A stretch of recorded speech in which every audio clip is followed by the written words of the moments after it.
Hi guys, it's Debbie with Debbie J's Crafting Corner. I'm one of those people that I look at projects online, Pinterest, in the stores, in a craft show, all the places, and a lot of times I think, I think I could probably make that. And then there are some of those things that I wonder, how did they do that? Well, today I'm going to be sharing with you one such project, one thing that I have never tried before and never figured out on my own. So thank you so much to Artesprix Iron on Ink for giving me a chance to learn this. This is super awesome. What we're going to be doing today is we are going to be putting our own design on a sequin bag. This is a white sequin bag that is one of the color change ones. So you run your hand one way, it turns silver. You run your hand the other way and it turns white. But we're going to turn the white into a design. This is going to be so super cool, and I'm going to teach you how you can do it too.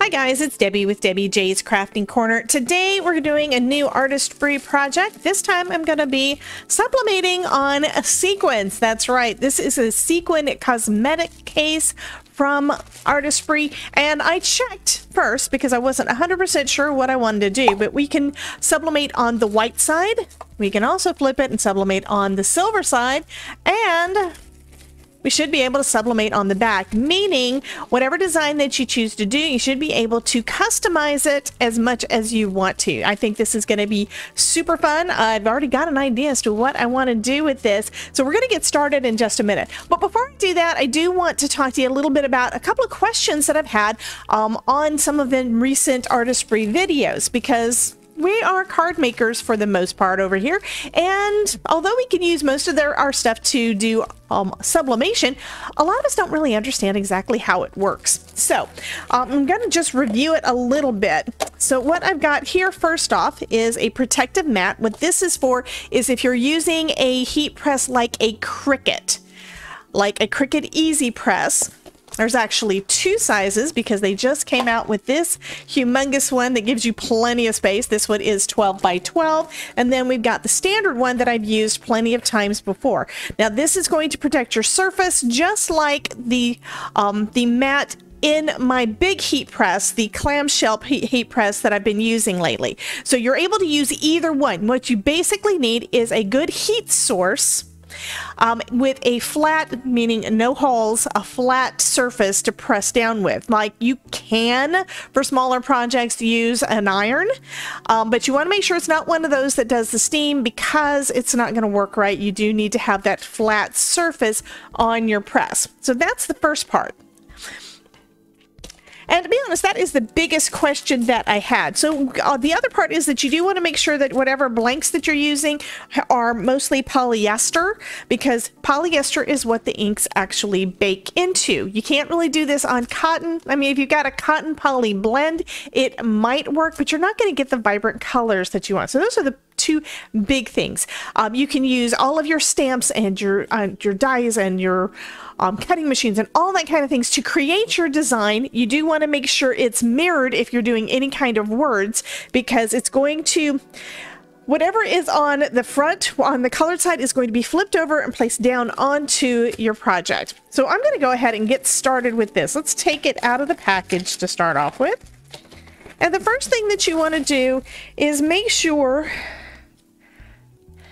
when you're getting your bag ready anyway, you want to make sure all of your sequins are turned the right direction.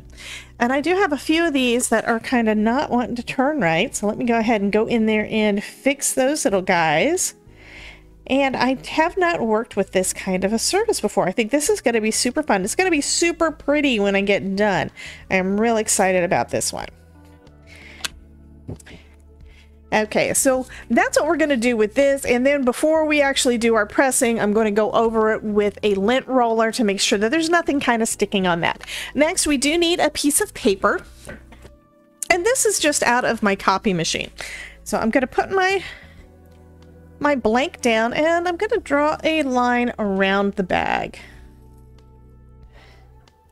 And I'm doing this in pencil because the pencil is not going to transfer. So that gives me an outline of where I want my design to stay within the lines. You can definitely go outside of the lines. Just know that what you have here is basically the shape and size of what you're going to want your design to fit. Now for my design, what I decided I'm going to use is this pretty stencil from Hero Arts. This is the color layering peonies bunch stencil. I think it's really, really pretty, and I used it on a recent experimentation card project when I was using some hot foil, and I love this design. I thought that would be real pretty on the front of my bag here. I mean, it's not the original idea. I had a different one to start off with, but as soon as I saw those peonies, I thought, yes, I have to do some layered stenciling, because number one, I don't do a lot of stenciling, and I have not tried stenciling for sublimation yet. So this is going to be my first time doing that. I know, I'm all full of first times, right?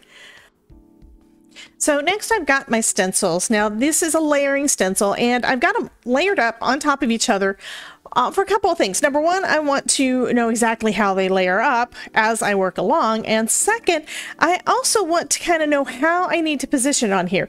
So I've got the leaves up here and the bottom of the peonies there. So I'm thinking I want it about like this, coming across the bottom. So I'm going to hold the one that's on top. That's the one with the biggest space, lay the rest of it out, and then I can place this one down. And I'm going to hold it in place with some magnets. Now I'm using a mat from Glassboard Studios that's magnetic. Works great for something like this, but you could always just tape it down. One thing to note, there are these tiny little holes here. Let's see if I can zoom in a bit for you. In the stencil, there's these little square holes that shows you exactly where everything is supposed to line up. Okay, so next I'm going to take some of my inks. Now I've got some green for the leaves, that's great. I've got some pink and red for the flowers, and then I've got some blue and purple that I was thinking I might want to use. I think for this first one I'm going to stick with the pink, and we're going to go with that. But I can always do another one, and I can always use other colors for the flowers, so you're not tied into any specific thing. I also went ahead and got some new brushes. These are just some blending brushes I got off of Amazon to use specifically with my Artesprix inks, because I do not want to do any kind of cross-contamination with my regular ones. And I'm taking a paper towel out, so I've got something to kind of blot some of the color off on. These are brand new brushes that have not been used yet, so I don't know how much ink is going to get picked up. But I'm going to start off with the pink.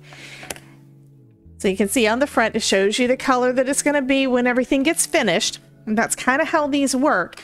The little drop on each of them show you what color it's going to be after the sublimation is done. But that does not look like pink. When you put it on your brush, it does not look like pink. This kind of looks like, I don't know, kind of a purplish, I don't know, it's a kind of a matte kind of, or yeah. It's not the right color in my mind. So I've taken most of the ink off, and now I'm going to just gently put some of this on there. And I'm going to try to saturate my brush a little bit better, because I'm wanting to get an even tone on there, but I don't know that that's going to happen.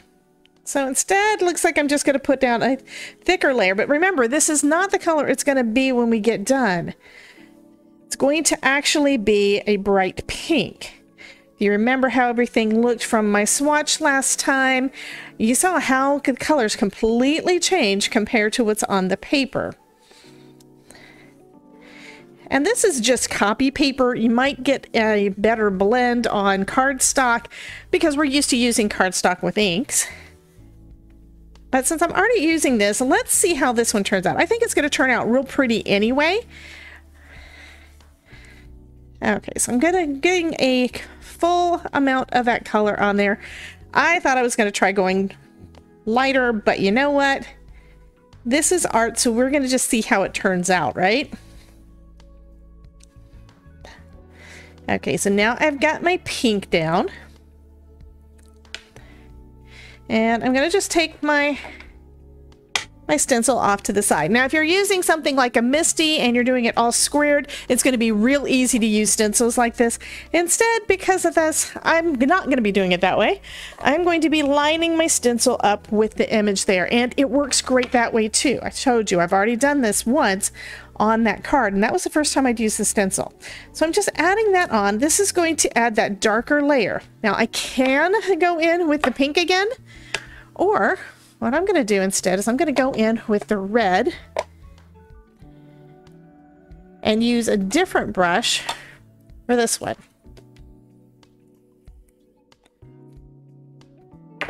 So I've got my red brush and do the same thing.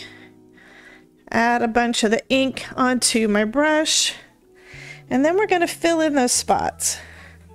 You can tell these ink pads are really, really juicy.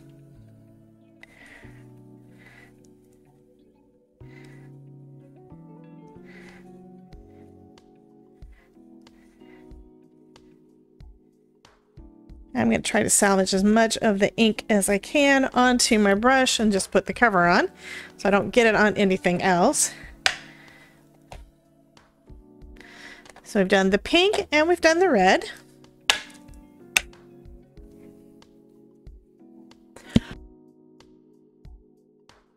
And you can already see that design popping up. So I'll put this one to the side as well. Okay, so now we're going to go back in with the first layer of the leaves. And again, it's real easy to line it up. You can tell these pieces here are a couple of leaves. So there we go. And although we're able to see a little bit of the red there, that is totally fine because that's just going to make it a little bit of a different color when we come in with our green. So same thing, I'm going to come in with my green ink and a green brush. Do the same thing. So you want to use a different brush for each of your colors so that you don't cross-contaminate.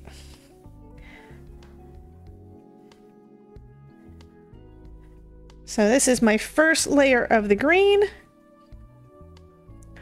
And yes, this went a little bit outside of the line. That just means that it's going to cover past the edge, like what we like on a lot of our designs. It's kind of the idea that I wanted to go with. Okay, so we've got that one done. Let's take that stencil up. And this design is coming together so, so pretty. Love, love, love it. Okay, doing the same thing with the second one for the leaves. And this one I'm just going to layer right on top of where the other leaves were. There we go. And hold that down. And I'm coming back in with the same green, and I'm just putting another layer. So this is going to make a darker layer there, just like with the layering stamps that we did on the ornament I did a couple of months, or did last month. Yes, this is going to give us a different color because we've got that additional ink. Now, since it is the same one and these are translucent, it should make it a little bit darker in those places. But I did see some spots on my other project, or on one of my other projects, where it didn't come up quite as much as I wanted. But then again, with that one, I was using the markers. So let's take a look what it looks like from there. So I think this is very, very pretty. Now, I'm going to do the same thing on the opposite edge. So we're going to have a strip of white in the middle, and then we're going to have our flowers going across. So I'm taking the same stencil, and I'm going to have it going across there. And let's go ahead and tack it down with my magnets. And I'm going to come back in with that pink and do the same thing on the second side. Now, I did learn a little bit while I've been doing this. First off, when you go pretty heavy with your ink, you may wind up with some pooling on your stencil, which means it could wind up going in the wrong spot when you lay it back down to do a second image, like what I am doing here. So I've actually had to go back and redo the whole thing.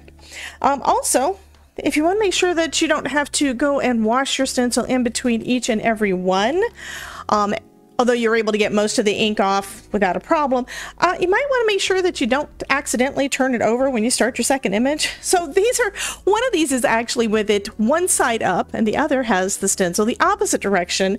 So I've gotten up and gone back and cleaned my stencil under running water between each one. Also, the stencils, because I started off with the reds do look like they have got a little bit of staining on there, and I think that's just typical of inks in general. So don't be concerned, because the stencils are still usable and you can still clean them. And to me, it looks kind of like the greens are going to probably blend together, but you know what? I think that's fine. But you can see there are a few specks of the red where I didn't catch it the first time around.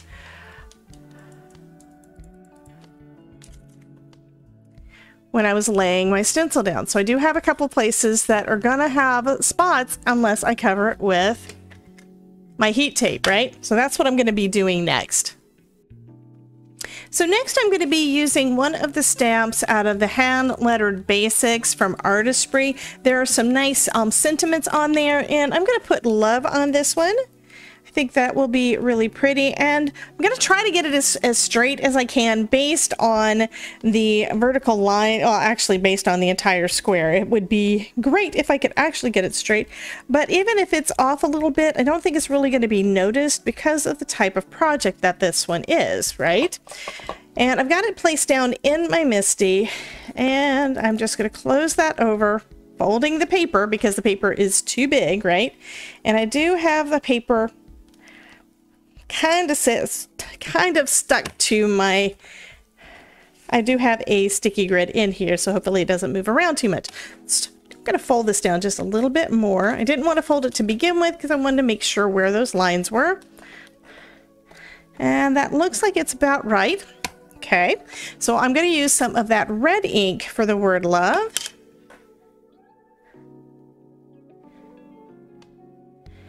And my ink pads are pretty juicy. And I think I'm going to actually stamp it one more time. I did put magnets on the back of my stamp pads to make it easier for me to use when stamping them, using magnets that come with my glass mat. Okay, cleaning up some of the excess because I don't want it to accidentally transfer. Okay, fingers crossed.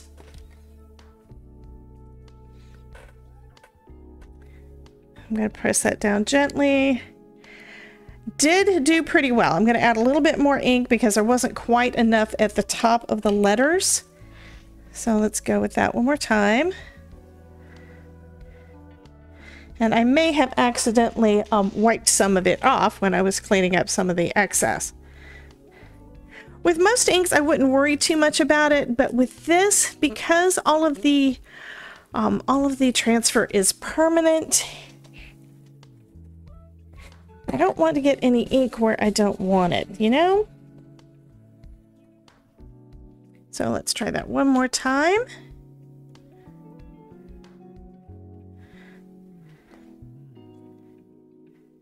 Okay, that looks good. I'm also noticing a little bit of extra discoloration in a couple places, and I don't know what that is. It could be anything. It could possibly, though, be ink on my hands that transferred from when I was doing some of the blending. So I will be adding some more of that heat-resistant tape just to kind of mask off those extra places that look like they might have something additional. So here we are. Everything is done. And if you want to see what it's going to look like on the bag, because this is just paper, if you flip it over, it gives you a general idea. That is going to be lovely. So next, what we need to do is get our blank ready. So I've got a lint roller. Most of my sequins are going the right direction. Let me fix the couple that aren't.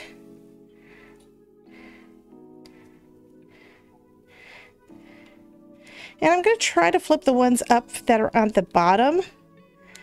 Although I don't think, most of them I don't think are going to come up. And it's not going to really matter because I've only got a couple of things that are going off the edge, right?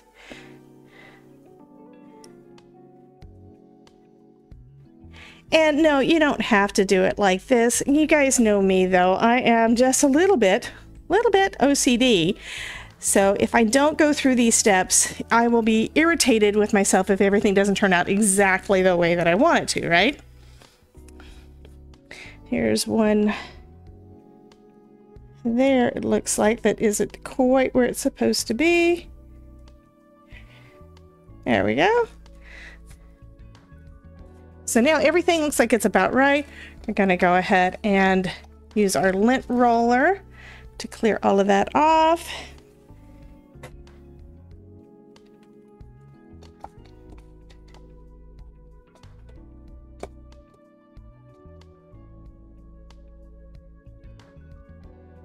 Okay, and then next we're going to tape our image onto our blank, or rather our blank onto our image. So we do want to make sure that this is the top and this is the bottom.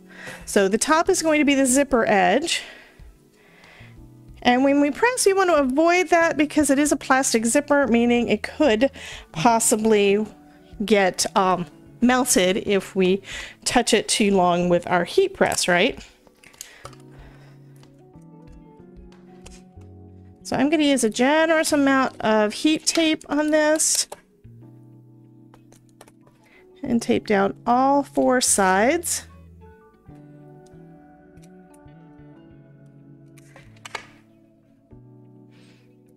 Starting off with those 2, and then I'm going to look at it from the front and just make sure everything still looks like it is about straight.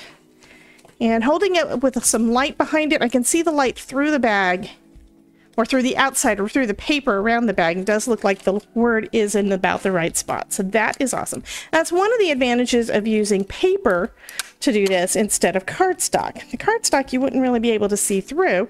The paper you can. Okay.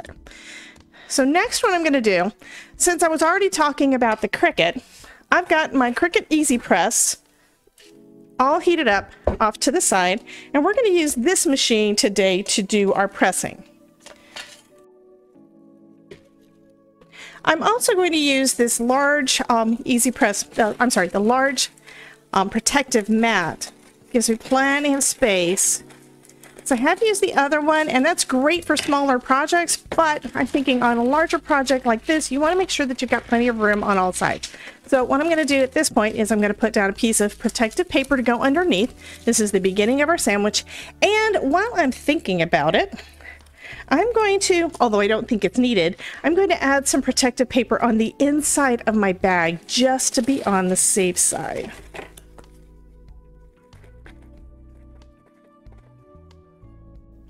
So the way our sublimation sandwich is going to work is we've got the piece of the protective paper on the bottom. I did put some on the inside of the bag just to make sure that it doesn't accidentally transfer through. And then we have another piece going over the top. You do want to make sure that your design is on top so that it is going to be facing the heat.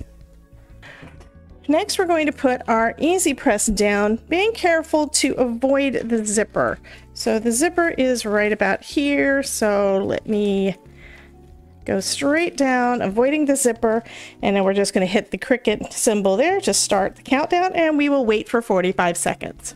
And you do want to apply pressure with this. This is something that if you're using one of the clamshell type of heat presses, you'll want to have this on heavy pressure.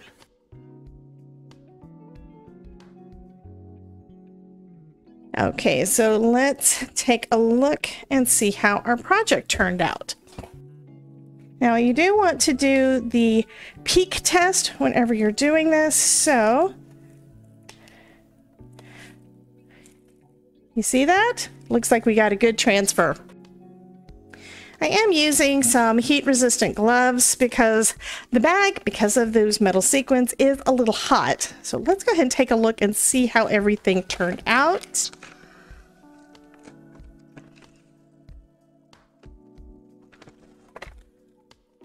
Oh, that is really, really pretty.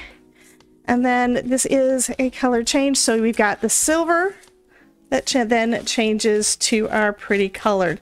And if you wanted to, you could do a different design. Take in mind it is on silver with the other side. You could personalize this whatever you want, but I think that turned out fabulous.